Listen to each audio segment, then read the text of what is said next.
what I did. When I think that I hurt you. Yeah, you said all this stuff already. I want to make it up to you.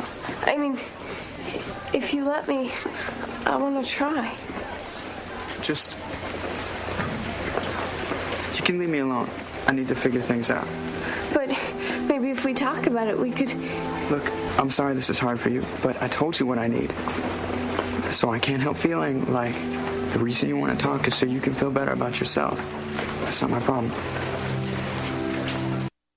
Now, do you think he's cold-hearted? Do you think he should sit down and talk, or do you think he's direct? That's exactly what's going on. Talking is not going to get either of them anywhere, and she hurt him, and he wants time to think about it, and the best gift she can give him is thinking time, and it's not even hers to give. It's his time to take, and he's not afraid to name another issue that many people would not name, that you really want to talk to feel better about yourself. And if she does need to talk, she could talk with somebody else. So let's now go to the phones and speak with Meryl. Meryl, welcome to the show. Hi, Doctor. Hi, how are you? Good. Tell me, what's on your mind? I have a problem with people using you, and I want to know why. Okay, can you give me one recent example of someone using you that's really getting to you? Well, I had a friend. She was going to karaoke with me.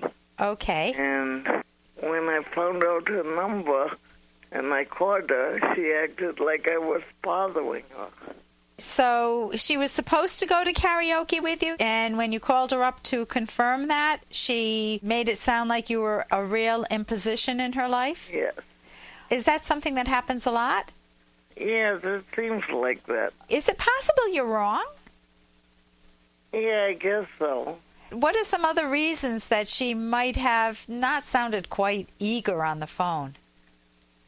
Well, I guess because I called her too late, and, well, it was really after 11 p.m., and she was working the next day, but I didn't really know that. So it could be that she was trying to get a good night's sleep, so she was irritated that you called her up because she had to get up early to work. Yeah. So notice sometimes you can jump to a wrong conclusion because you haven't asked yourself, could there be another explanation for this? And in this case, it sounds like you're being nicely honest and you're owning up to the fact that you messed up. You called her too late. That if you really wanted her to go to karaoke, what would have been a better time to have called her? 8 o'clock, I guess. And what might she have said at 8 o'clock? I guess I would have asked her out or something because I liked her too. And that's what I would have said. And, well, I really don't think she did like me that way. And did you like her to have a relationship with her? Yeah. How old are you? 38. You're 38 years old. And are you working? No. Before you have a relationship, you really want to put your life together. What's going on in your life? Well, there was another woman that claimed that I was kind of harassing her by calling her too much. So, but it's not, if you don't have any job, right?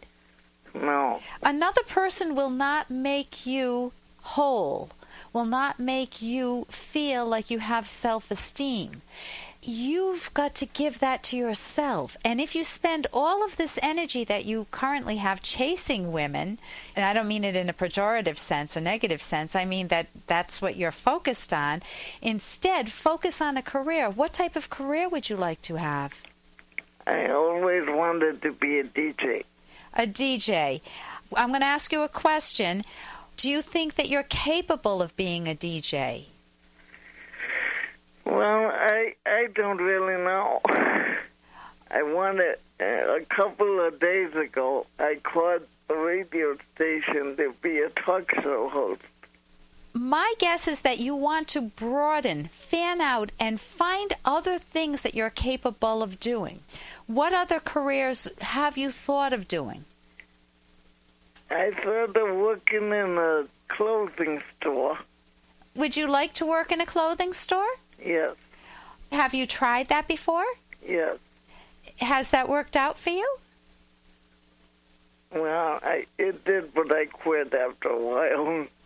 figure out some job that you'll have some stick-to-itiveness to, meaning some job that you enjoy, that you can learn, that you can become better at, and that's interesting for you so that you can grow the job, something that you wake up in the morning and look forward to. So instead of putting your energy into this woman or spending time on karaoke, where are you getting your money from?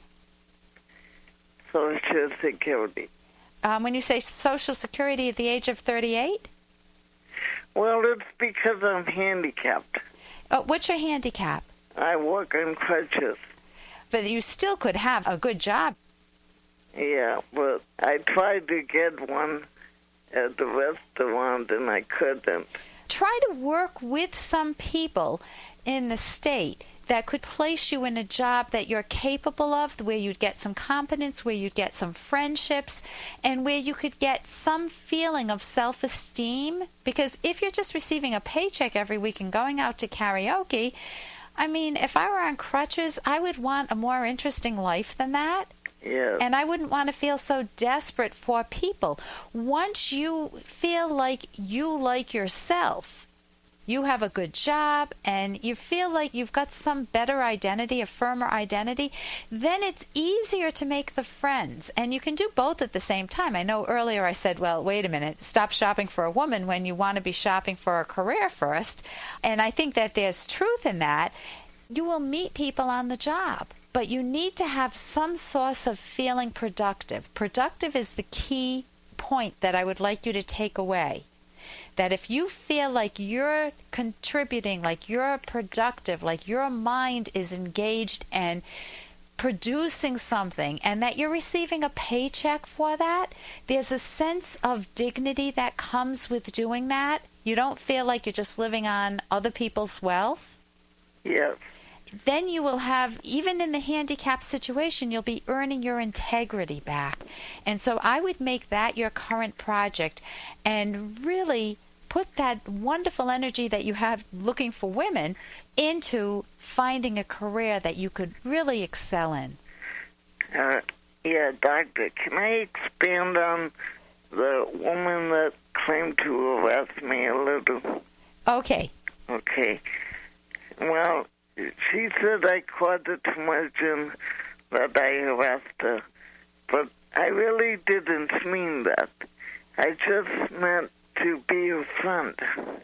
You just meant to be a friend. Yeah. There are people that I have reached out to be friends with, and they're either too busy, they have young children, they don't have time for me, or I'm not their type of person. For example, I don't drink, I don't smoke. So if they want to go drinking or smoking or partying, and I want to be their friend, do they want to be friends with me? Yeah, that's true. They don't want to be friends with me.